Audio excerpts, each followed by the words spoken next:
Senior সাংবাদিক মাসুদ কামাল। মাসুদ কামাল, এখন দেখা যাচ্ছে রাজনৈতিক দলগুলোর সাথে ঐক্যমত্য কমিশনের ঘন ঘন বৈঠক হচ্ছে।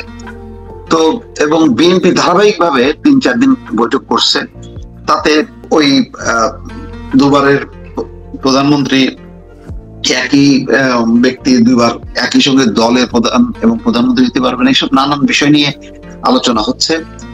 আবার বিএনপি আবার অন্যান্য দলের মতামত নিচ্ছে, বাসদ সিপিবির সাথে বসছে, 12 দলের সাথে বসছে।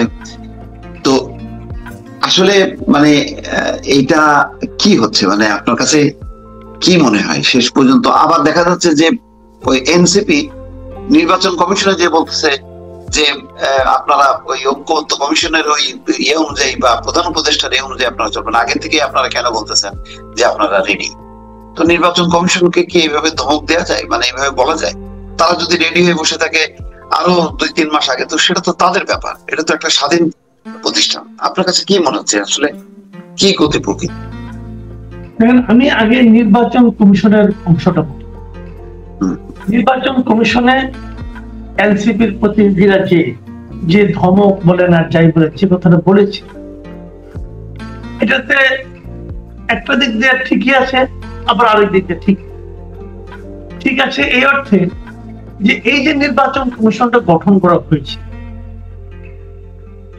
এই সরকার তো একটা সংস্কার কমিশন করছে, নির্বাচন সংস্কার কমিটি, নির্বাচনী ব্যবস্থা সংস্কার কমিটি।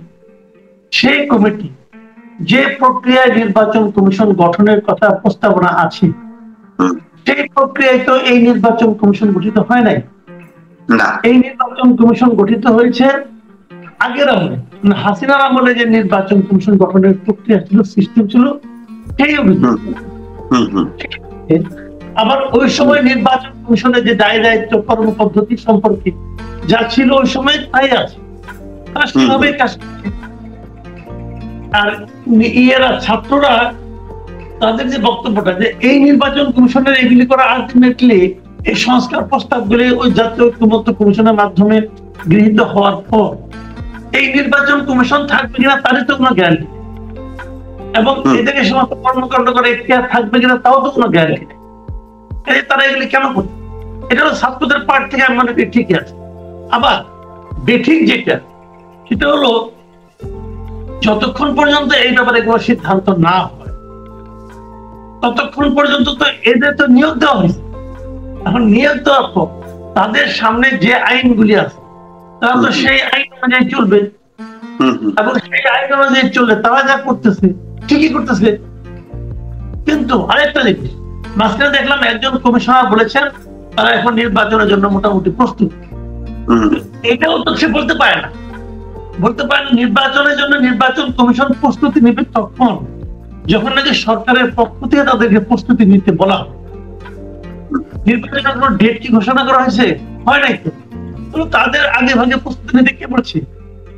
তারা পারে না।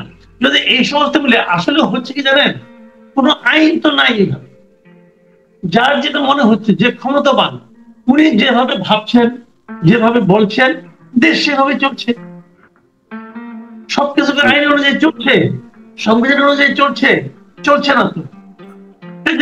সংবিধান অনুযায়ী যখন না চলে, যখন সংবিধান বিরোধী কেউ আচরণ করে, তখন তাদের জিজ্ঞাসা করেন, বলবে কি সংবিধান আমরা মানি না।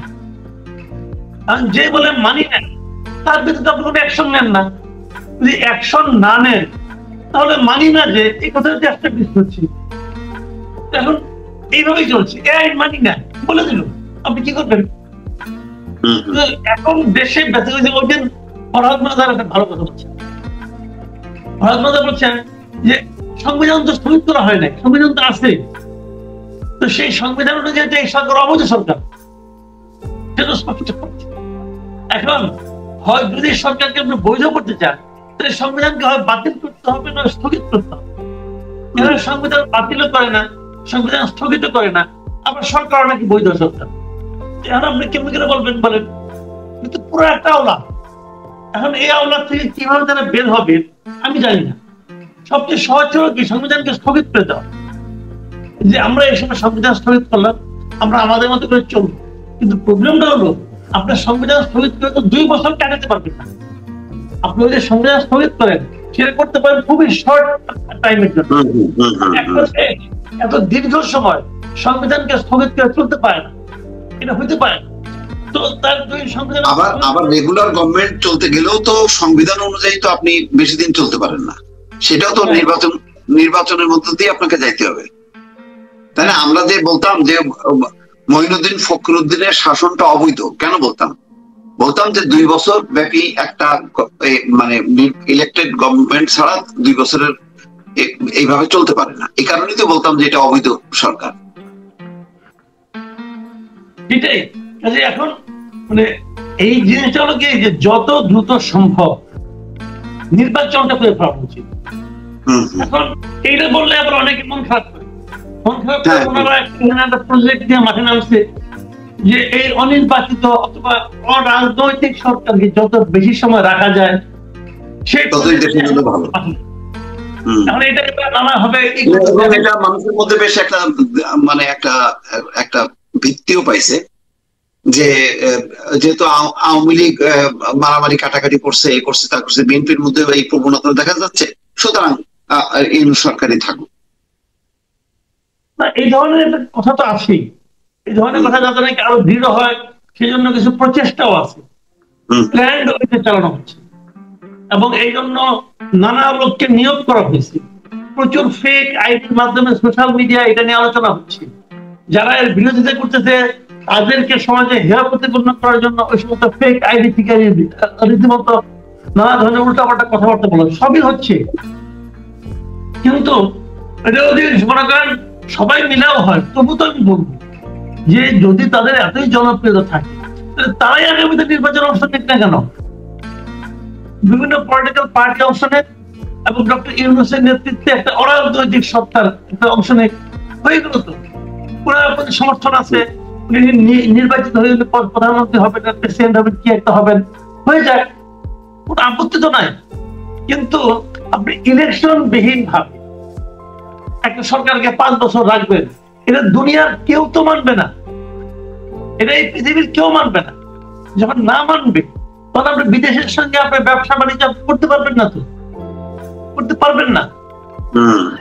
এটা তো আরেক জটিলতা। আপনি এত বড় কথা বলেছেন, একটা রাষ্ট্রীয় পর্যায়ে আমি খেয়াল করলাম ডক্টর মোহাম্মদ ইউনূস বিভিন্ন দেশে যাচ্ছেন, সবগুলো সেমিনার সিম্পোজিয়ামে যাচ্ছেন, যে সেখানে কিন্তু দেখবেন যে রাষ্ট্র টু রাষ্ট্র যে ইয়েগুলো বৈঠক হয় সেইটা কিন্তু নাই। কারণ হচ্ছে মানে একটা ইন্টারিম কোন গভর্নমেন্টের সঙ্গে তো রাষ্ট্রীয় ইয়ে হয় না।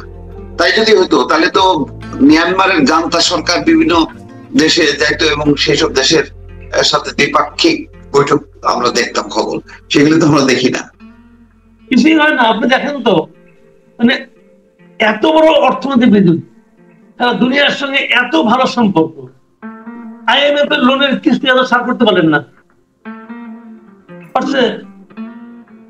IMF এর লোনটা মানে আওয়ামী লীগের সঙ্গে কোনো সম্পর্ক, আওয়ামী লীগ তো পারছে না ভাই, এরা তো পারলো না। তাহলে এখন আপনি কি বলবেন? কেবল বড় বড় কথা বলে তো লাভ নেই রে ভাই। আপনি বলেন না গত 8 মাসে 9 মাসে কোথার থেকে টাকাটা আসছে দেখেন না আপনি। অথবা আগের সরকারে যে উন্নয়ন কর্মকাণ্ডগুলো চলছিল, কোন উন্নয়ন কর্মকাণ্ড তারা নতুন করে শুরু করতে পারছে অথবা আগের তারা কন্টিনিউ করতে পারছে, দেখেন না একটু। আগে আমি আপনাকে অন্য একটা প্রশ্ন করি, সেটা হলো যে আপনার কাছে কি মনে হয় যে এই যে 15 বছর ধরে ভোট চেয়েছে মানুষ, তখন তারা মনে করছে যে একটা ভোট হলে একটা সরকারের মানে আওয়ামী লীগ সরকারের পরিবর্তন হবে, সেই কারণে তারা ভোট চেয়েছে। এখন কি সামনে কোনো শত্রু দেখতে পাচ্ছে না, মানে কাউকে পরিবর্তন করবে এরকম আওয়ামী লীগ গোছের কোনো দল পাচ্ছে না বলে কি নির্বাচনের কোনো মানে আগ্রহ নেই, বা ভোটের ব্যাপারে মানুষের মধ্যে কোনো মানে তাগাদা নেই? আপনার কাছে কি মনে হয়? আমি তা মনে করি না। ভোটের ব্যাপারে মানুষের মধ্যে প্রচন্ড আগ্রহ আছে, প্রচন্ড আগ্রহ আছে। মানুষ ভোট চায়, এটা আমি একদম কনফার্মলি আপডেট করতে পারি। প্রচুর মানুষ যারা ভোট দেয় নাই তারা ভোট দিতে চায়। এখন এর বিপরীতে এই অরাজনৈতিক সরকারের পক্ষে একটা পার্টি, একটা পক্ষ, কিছু লোক ক্যাম্পেইন করতেছে, তারা বলার চেষ্টা করতেছে যে অরাজনৈতিক সরকারই থাকে, রাজনৈতিক সরকার ভালো না। কারণ দেখেন আওয়ামী লীগ লুটপাট করছে, বিএনপি লুটপাট শুরু করছে, এগুলি তারা বলার চেষ্টা করছে এবং এইগুলি বলার মাধ্যমে তারা মানুষের মনকে পিছিয়ে দেওয়ার চেষ্টা করছে। এবং যারা করতেছে এরাই বেসিক্যালি এই সরকারটাকে আরো দীর্ঘদিন অনির্বাচিত সরকারকে, অরাজনৈতিক একটা সরকারকে দীর্ঘদিন। তাহলে আপনার কাছে মানে এখন যে সংস্কারগুলো নিয়ে খুব দ্রুত গতিতে বিএনপি দিনের পর দিন মিটিং করতেছে, এইগুলোর মধ্যে থেকে কোনো আউটপুট আসবে? মানে আউটপুট কিছু আসবে মানে কি এই সমস্ত নিয়ে আলোচনা করাটাই একটা আউটপুট। যে এর যে বিকল্প চিন্তা হচ্ছে মানুষের মধ্যে, বিকল্প একটা ভাবতেছে যে এই কাজটা করা দরকার, এই কাজটা করা দরকার না, এবং এই নিয়মটা থাকা দরকার, 2 টার্ম না 3 টার্ম, কিছু বছর এই যে আলোচনাগুলো হচ্ছে, এইটা এই আলোচনারও কিন্তু একটা পজিটিভ দিক আছে আমার কাছে মনে হয়। যে আলোচনাগুলো চললেও মানুষের মধ্যে একটা চিন্তার মধ্যে একটা থাকে যে না ঠিকই তো, এটা তো হওয়া উচিত না, এটা তো হওয়া উচিত না। কিন্তু এই আলোচনাগুলি আমি মনে করি অর্থ আছে, আলোচনাগুলি চলা ভালো হবে, এই আলোচনাগুলি নিয়মিতই চলা উচিত মনে করি। খালি একবার এইবারই হলো তারা, এটা নিয়মিত ভাবে এই সমস্ত আলোচনা মানে বিভিন্ন বিষয়ে, এই বিষয়ে সেই বিষয়ে আলোচনাগুলি থাকা উচিত।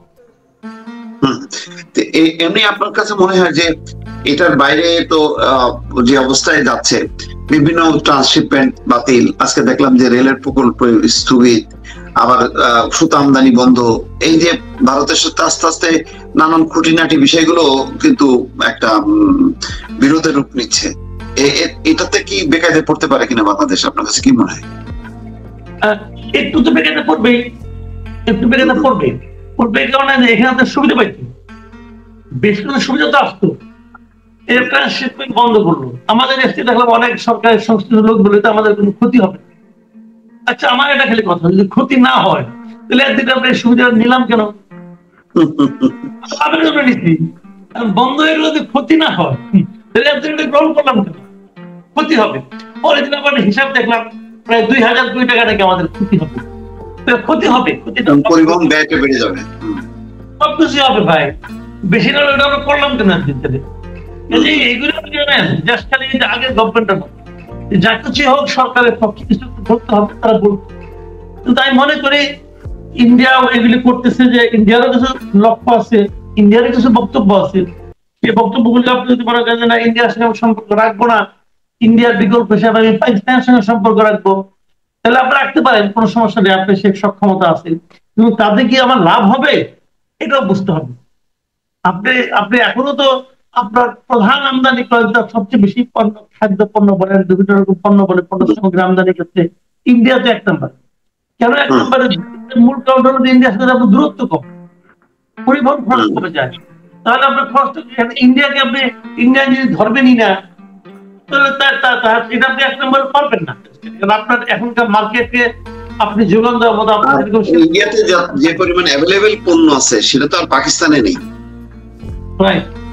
আমি সেটাই বলছি, এটা তো সহজ হবে বলে আমার কাছে মনে হয় না। তাহলে তো বেশ একটা মানে একটা ঝুঁকির মধ্যে, সংকটের মধ্যে থাকলো। যদি বড় ধরনের কোনো ক্রাইসিস হয় তখন তো এটা সামাল দেওয়াটা বেশ একটা বিপদের মধ্যেই আমরা পড়তে পারি নাকি? আমার কাছে তাই মনে হয়, আমার কাছে তাই মনে হয়। এবং অচিরে যে এটা খুব সমাধান হবে সেটাও মনে হচ্ছে না। আবার ইন্ডিয়াও একটা বোধহয় একটা করতেছে, তারা বারবার নির্বাচিত সরকার বলাতে এখানে আবার উল্টা মানে একটা তৈরি হচ্ছে যে ও আছে ইন্ডিয়া চাচ্ছে এই নির্বাচিত সরকার, তাইলে এর উল্টাটা চাও, এরকমও কিন্তু একটা পারসেপশন দাঁড়ায় আছে, মানে ইন্ডিয়া যেটা করবে তার বিপরীতটা।